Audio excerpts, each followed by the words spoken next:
I think there are many times in human history when people thought their current circumstances could never change. Certainly in the West, in the story of the Jewish people escaping from Egypt, as Moses led them through the desert, there were many, many times where they said, we can't do this. It's impossible. There's no alternative. They were stuck in a box.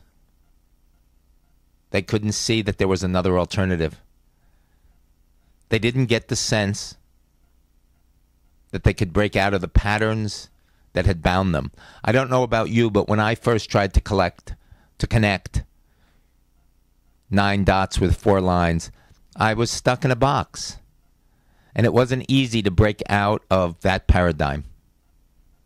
I think that simple exercise illustrates what's possible. I mentioned earlier the changes in the southern part of the United States over the last 75 years. And certainly, since independence, you've seen enormous changes in India, changes that are still in progress. And I think one of the most telling examples, something people are not aware of, is that 120 years ago in New York City, in the area where my school, One Spirit Learning Alliance, exists, in the garment district, young immigrants worked in unbearable conditions. There were no fire escapes. There were no health or safety regulations. Children worked 14 hours a day. Women worked 7 days a week for virtually an unlivable wage. It was a terrible, terrible circumstance. A few miles away, they lived in tenements,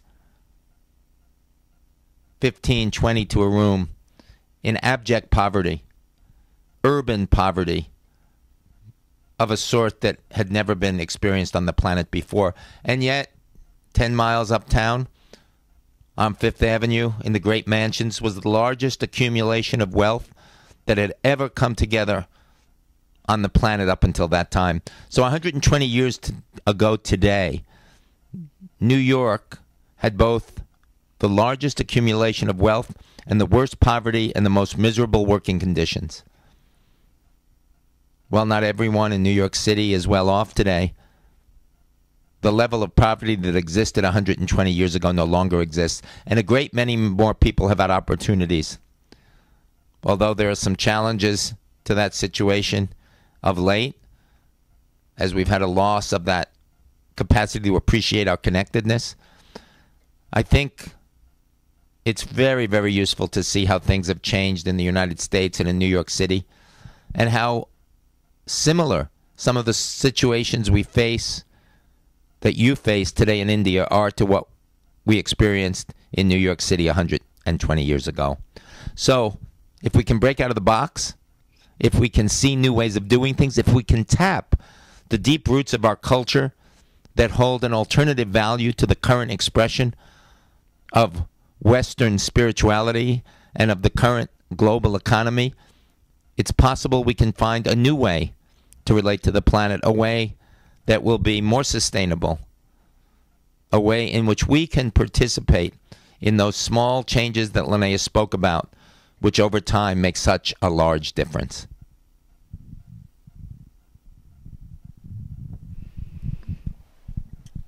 Adapt, not adopt.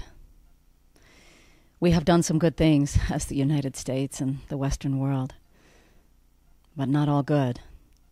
Yes, in our time of teaching there and traveling and spending time in India, we've learned that there are certain useful ways of being. Take, please, freely. Invite us. We will work with you. Freedom of thought, creativity, speaking our minds. These Americans are known for better or worse. The healthy questioning of hierarchy and personal merit versus birthright. A wonderful theorist named Gerhard Hofstede did a cultural study and looked at 5 different cultural polarities And he found that India in particular has a very long-term orientation toward its life, with an understanding of the cyclic nature of things, much more connected to nature's rhythms than we. Just simply in your foundational spirituality, whether it's Christianity, Hinduism, whatever it happens to be, it seems to be the water that you swim in culturally. Keep this. Also, your tolerance for ambiguity is extremely high. Your ability to allow one another to live inside their own truth, to find what that path of one's essence and deepest values and what their spirituality is, and to seek the truth in many paths. This you have. Keep this. It's so very valuable. As we are moving to conclusion in our talk here with you and in our time, and thank you so much for your total attention, we just would like to remind you to look to receive this experience at a personal level, and so to just think back over this last 45 minutes or an hour together. So personally, what can you gain? And what we would like you to conceive of is the possibility of the heart, the power of the field of the heart. It is said in the heart math research that's been done recently that the field of the heart is 5,000 times stronger than that of the mind. And so very simply, just even with your eyes open, or if you feel like softening your gaze, think of something. Think of something over the last maybe couple of hours, maybe the last couple of days that's been just a little difficult, a little frustrating. Somebody, some situation that you walked into that was a little uncomfortable. Maybe they had no more chai left at the break. Who knows? And just notice if that brings any tension into your body. And simply allow yourself to breathe in and out through the heart, through the space of the heart.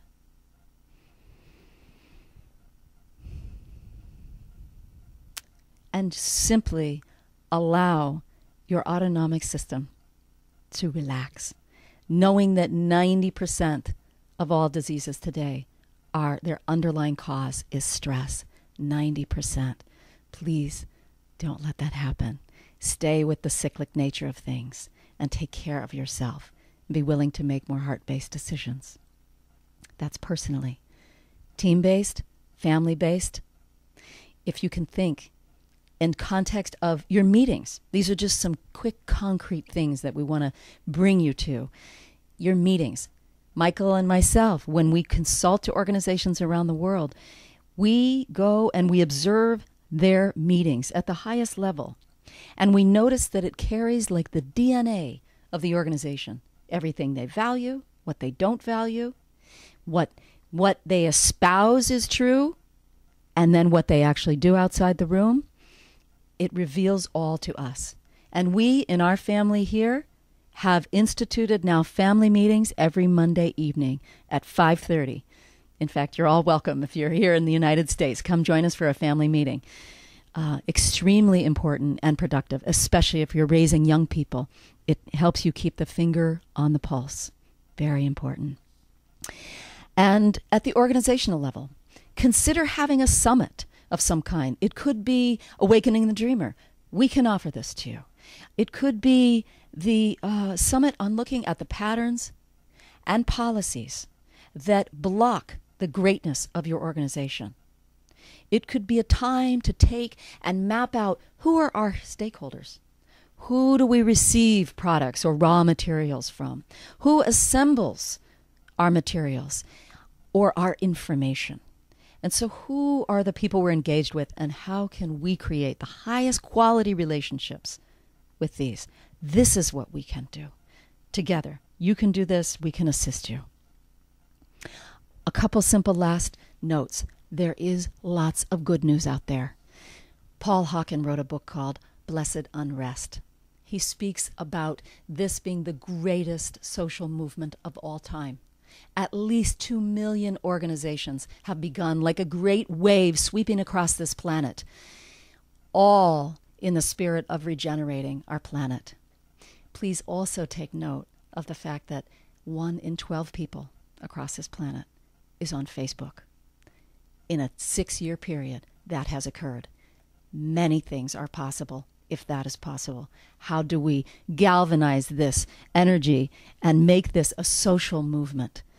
And right there where you are, named after King Ashok, when he realized after walking the battlefields what he had done, and he turned his gaze to a higher aspiration.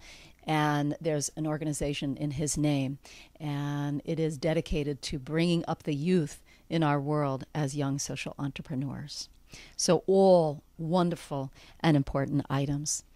And finally, Lakshmi, your great goddess, who is housed there in your wonderful country, and who stands open-hearted, and who stands also for both prosperity and for beauty.